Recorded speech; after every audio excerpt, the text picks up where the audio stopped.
Meu filho falsificou o nosso testamento. E eu descobri 3 dias depois do funeral do meu marido. Meu nome é Helena Oliveira. Tenho 70 anos. Durante 43 anos, construí uma vida com meu marido Roberto em São Paulo.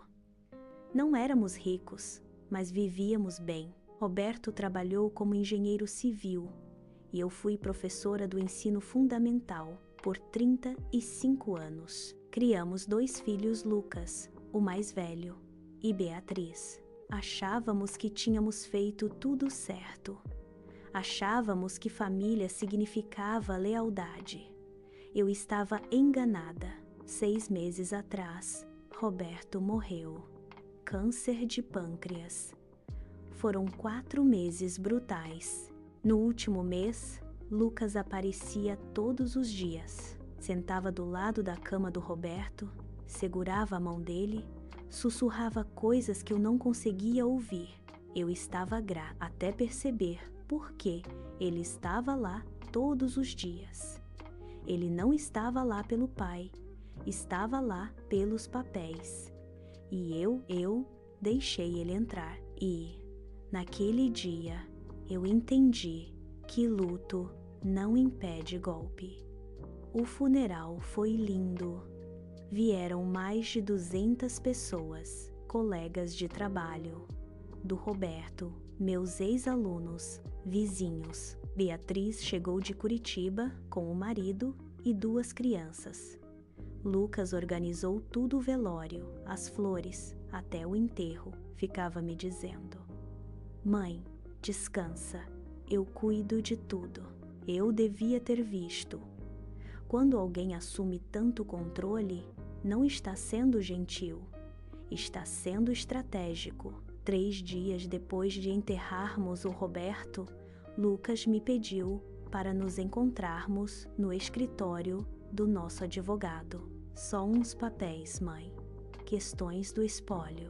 O pai ia querer que a gente resolvesse rápido.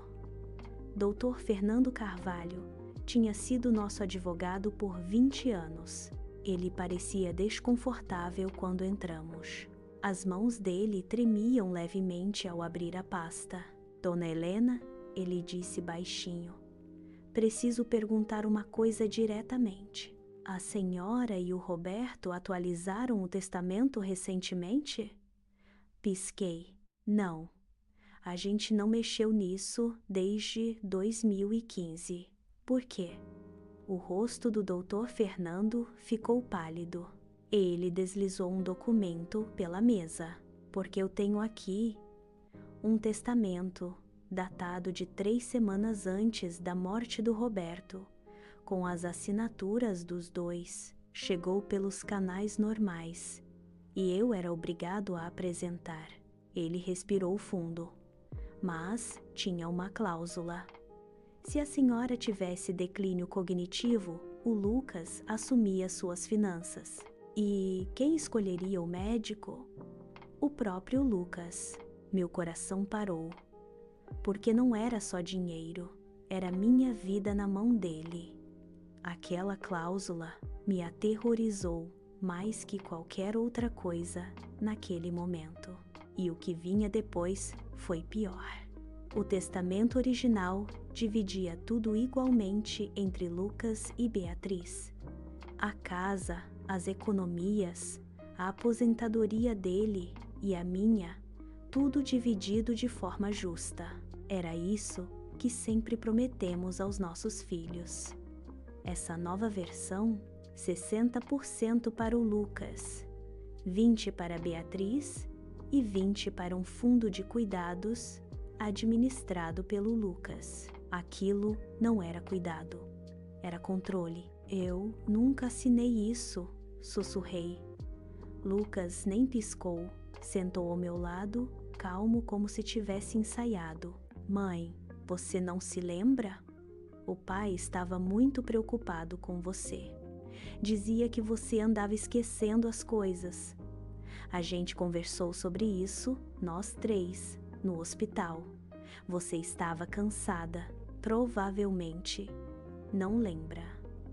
Mentiras. Cada palavra era veneno embrulhado em preocupação. Dr. Fernando pigarreou. Dona Helena, preciso ser franco.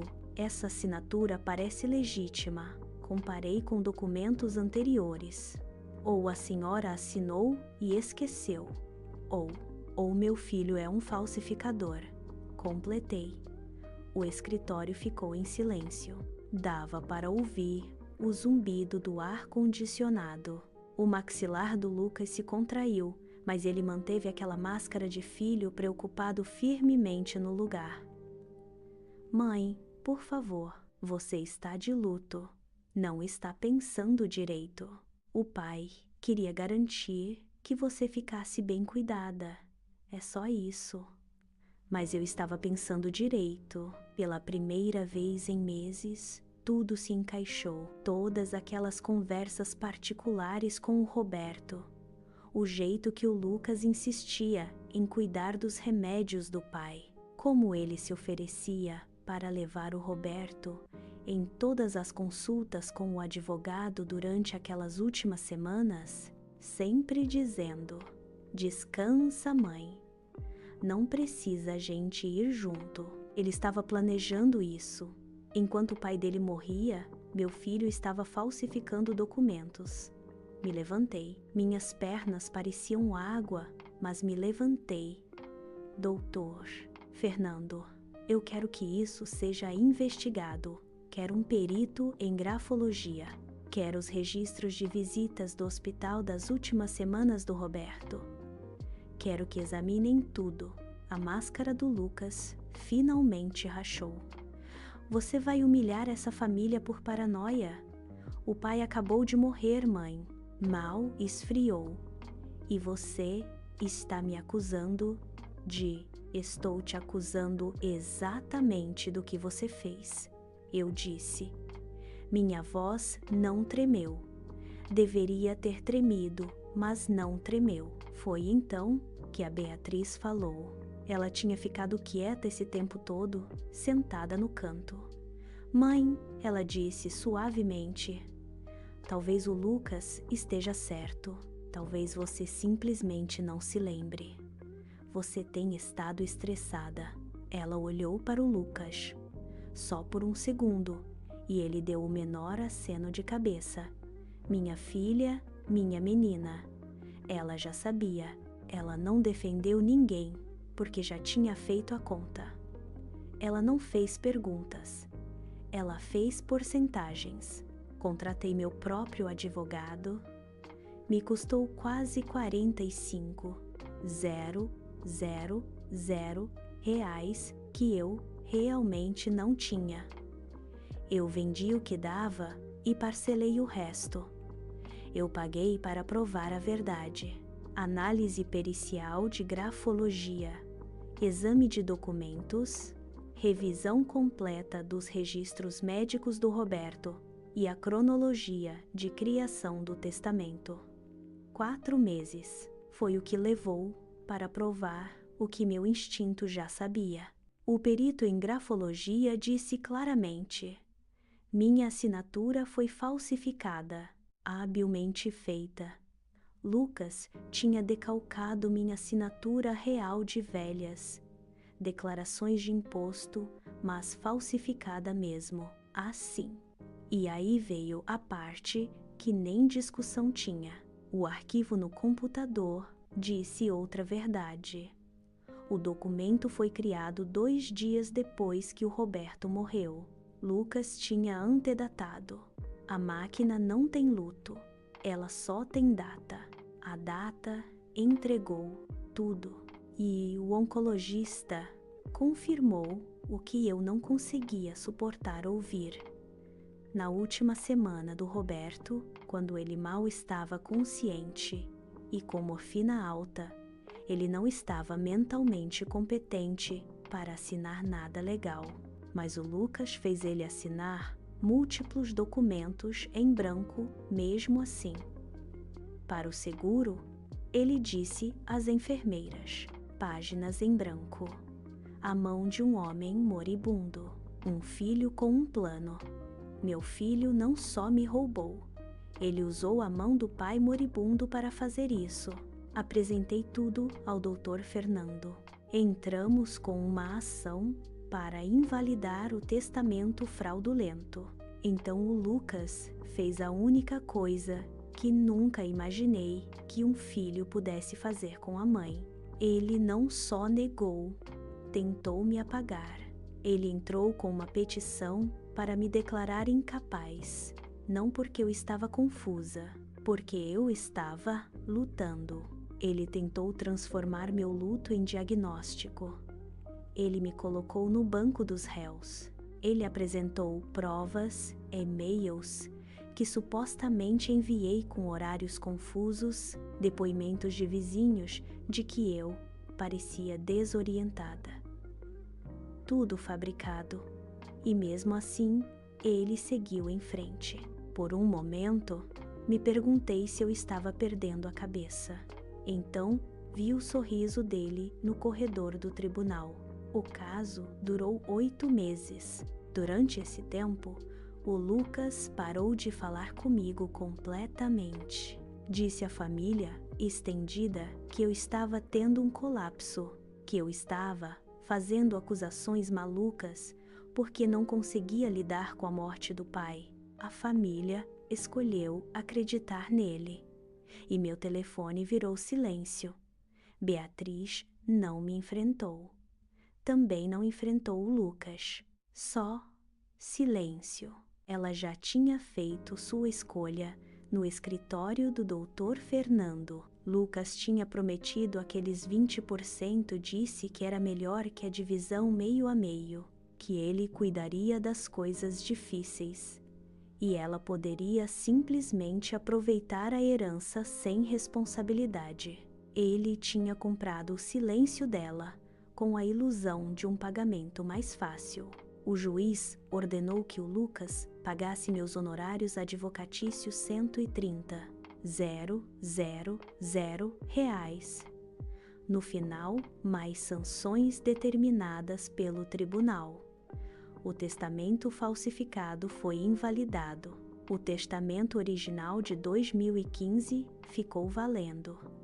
Pela primeira vez em 8 meses, eu consegui respirar. Ele não pagou um centavo. 3 meses depois, disse que não tinha como pagar. Foi então que descobri a verdade por trás de tudo. Lucas tinha dívidas de jogo, mais de 750,000 reais. Poker online, apostas esportivas, viagens ao cassino que ele tinha escondido por anos. Era disso que se tratava realmente. Não era a herança, era desespero. Mas aqui está a parte que realmente me quebra. 2 semanas atrás, a Beatriz ligou. Primeira vez em 7 meses. A voz dela estava cuidadosa, medida. Mãe, ela disse, o Lucas está em sérios problemas. Vão tomar a casa dele. A mulher dele deixou ele. Ele não está bem, mãe. Ele disse que não via como seguir em frente. Ela queria que eu retirasse a sentença. Ele é seu filho, ela disse. O pai ia querer que você perdoasse ele. Eu ri. Eu realmente ri. Não porque era engraçado, mas porque a audácia era impressionante. O pai ia querer justiça. Eu disse a ela. E eu não sou quem quebrou essa família. O Lucas fez isso quando escolheu o dinheiro em vez da integridade. Ela desligou. Não tive notícias dela desde então. Ainda estou na casa que o Roberto e eu compramos em 1987. Ainda durmo na nossa cama. Ainda rego o jardim que ele plantou. Mas agora janto sozinha, todo feriado, todo aniversário. No papel, eu tenho 2 filhos. Na vida, eu fiquei sozinha. As pessoas me perguntam se me arrependo de ter seguido com o processo, se eu gostaria de ter deixado para lá, mantido a paz, preservado o relacionamento. Eu digo a verdade. Me arrependo de ter criado um filho que pensava tão pouco de mim que falsificaria minha assinatura no leito de morte do pai. Me arrependo de ter criado uma filha que valorizou 20% mais que a dignidade da mãe. Mas lutar, exigir a verdade, me recusar a ser roubada, não me arrependo nem por um segundo. Mãe também tem limite. Amor não é permissão, porque aqui está o que aprendi. Família não é sangue. Família é respeito, honestidade, lealdade. Lucas e Beatriz são meu sangue, mas deixaram de ser minha família no momento em que escolheram a herança em vez da integridade. Às vezes, as pessoas que deveriam te proteger são as que mais te machucam. E às vezes, a única pessoa em quem você realmente pode confiar é você mesma. Então, eu pergunto, o que você faria? Escolheria a verdade que te custa sua família? Ou a paz que recompensa a traição? Comente 1 se você lutaria. Comente 2 se você perdoaria. Me diga por quê. E qual seria o limite para você?